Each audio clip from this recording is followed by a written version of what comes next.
आज के इस नए वीडियो में आपका बहुत बहुत स्वागत है। इस वीडियो में हम लोग क्लास 10th के बहुत ही इम्पोर्टेंट टॉपिक जिसका नाम है प्रतिस्थापन विधि।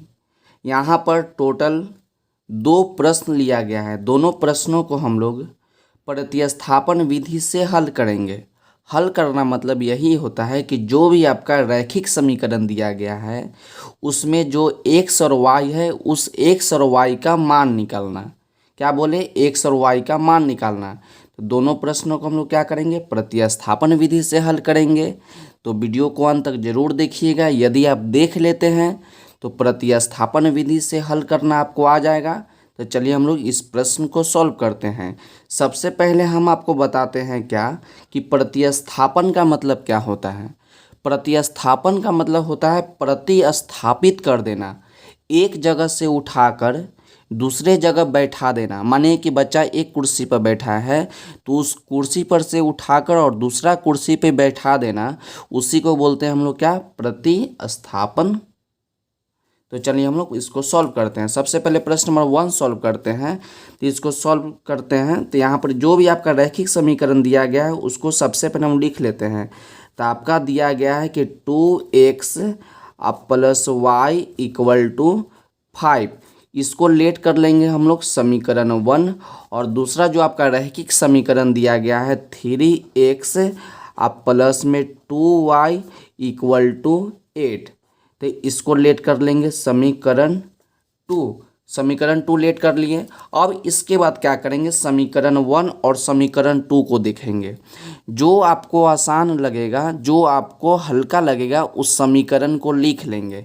तो हम लोग क्या करते हैं? समीकरण 1 को ही लिख लेते हैं। तो इसके नीचे क्या लिखेंगे? समीकरण 1 क्या लिखेंगे? समीकरण 1 से जो समीकरण 1 है उसको आप लिख लीजिए। तो समीकरण 1 आपका है कि 2x plus Y equal to 5।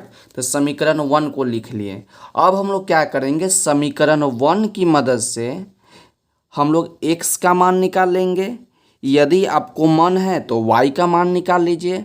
आप कुछ भी मान निकाल सकते हैं। यहाँ से आप x का भी मान निकाल सकते हैं और आपका मन है तो y का भी मान निकाल सकते हैं। तो चलिए हम लोग यहाँ पर ही क्या करते हैं कि y का मान निकाल लेते हैं।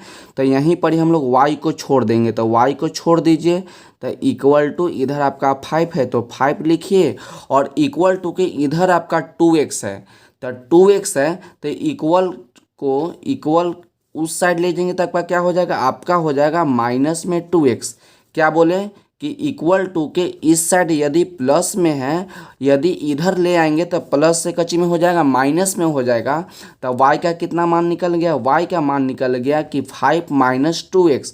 यदि आपको मन होता यहाँ से आप x का भी मान निकाल लेते, लेकिन हम लोग यहाँ पर ही y का मान निकाल लिए। अब इसको लेट कर लेंगे। समीकरण 1 2 हो गया तो इसको लेट कर लेते हैं हम लोग। इसको लेट कर लेते हैं समीकरण 3।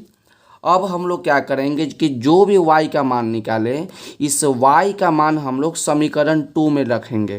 क्या बोले कि जो भी आप समीकरण y का मान निकाले उस y के मान अब हम लोग समीकरण 2 में रखेंगे। और 2 में क्यों रखेंगे? क्योंकि जब हम लोग समीकरण 1 लिए तो समीकरण 2 में लिखेंगे और यदि हम लोग समीकरण 2 लेते हैं तो उसका मान 1 में रखते हैं। तो चलिए हम लोग क्या करते हैं कि इस y का मान समीकरण 2 में रखते हैं। तो हम लोग लिखेंगे क्या? समीकरण 2 में y का मान प्रतिस्थापन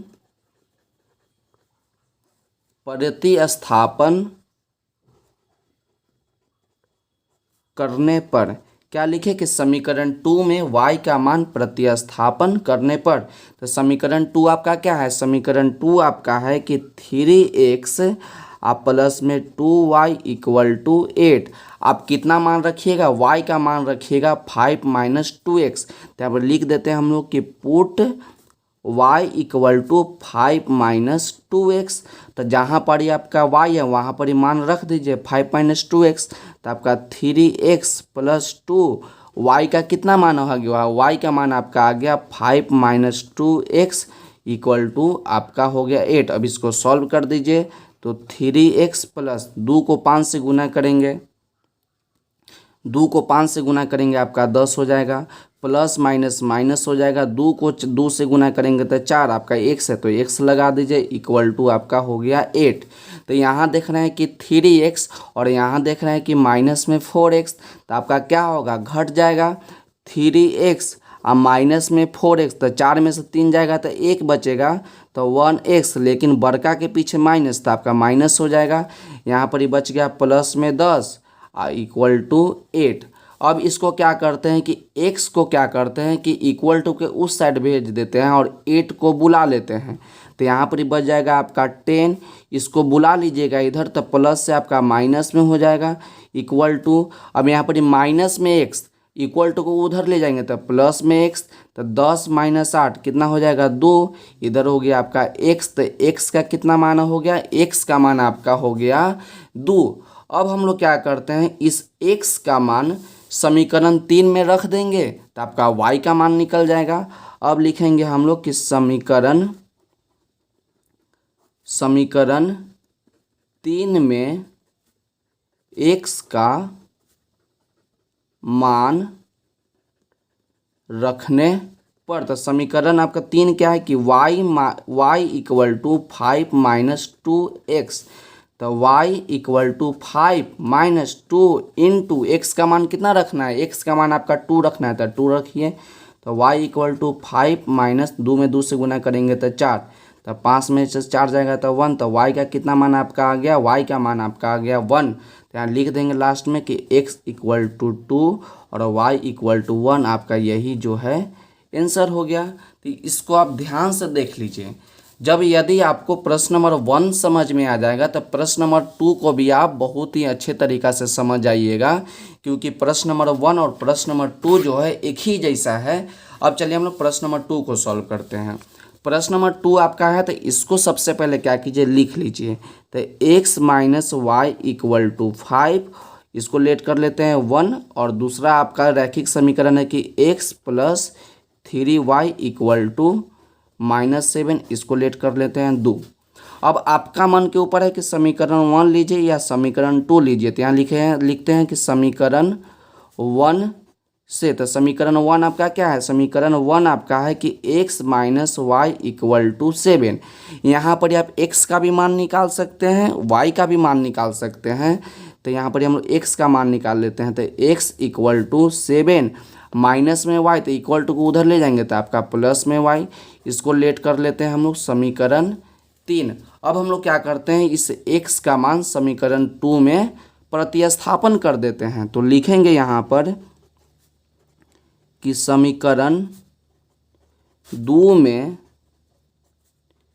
x का मान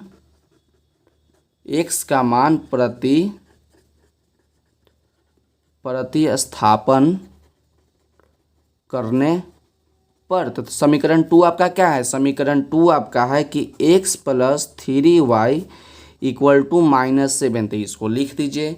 कितना मान पुट करेंगे हम लोग x equal to 7 plus y. अब हम लोग क्या करते हैं, जहाँ पर ही x है उसके जगह पे हम लोग 7 प्लस वाई रख देते हैं, तो x का मान आपका हो गया 7 आप प्लस वाई, आप प्लस में यहाँ पर 3y है तो 3y लिख दीजिए, इक्वल टू -7 है तो -7 लिख दीजिए। यहाँ हम लोग क्या देखे थे, समीकरण 1 आपका क्या था, समीकरण 1 आपका था x minus y equal to 5 ना, तो समीकरण 1 लिए तो आपका x minus y equal to, यहाँ पर सॉरी आप यहाँ 5 लिख दीजिए, और यहाँ पर भी आप 5 लिख दीजिए, थोड़ा सा मिस्टेक हो गया है, तो यहाँ पर ये क्या हो गया आपका 5 प्लस वाई, तो यहाँ पर भी हम लोग लिख देंगे 5 प्लस वाई, और यहाँ पर भी आप 5 कर दीजिए, तो इसको कर दिए। उसके आगे क्या देखते हैं कि 5 प्लस 3y, यहाँ पर ही y, तो आपका हो जाएगा 4y इक्वल टू -7। अब क्या करते हैं कि दोनों अंक को एक साइड कर लेते हैं, तो 4y इक्वल टू -7, और यहाँ पर प्लस में 5 तो इक्वल टू के उधर जाएगा तो आपका माइनस में 5 हो जाएगा, तो 4y इक्वल टू माइनस में 7 माइनस में 5, तो तो माइनस में आपका 12 हो जाएगा। तो y इक्वल टू -12 और 4 और y के बीच में कुछ नहीं तो गुना है तो आपका भाग में चला आएगा। तो 4 से 12 आपका 3 बार में कट गया। तो y का मान कितना हो गया, y का मान आपका -3 हो गया। अब इस y का मान क्या करते हैं, समीकरण 3 में रख देंगे तो आपका x का मान निकल जाएगा। तो यहाँ पर लिखेंगे हम लोग समीकरण 3 में y का मान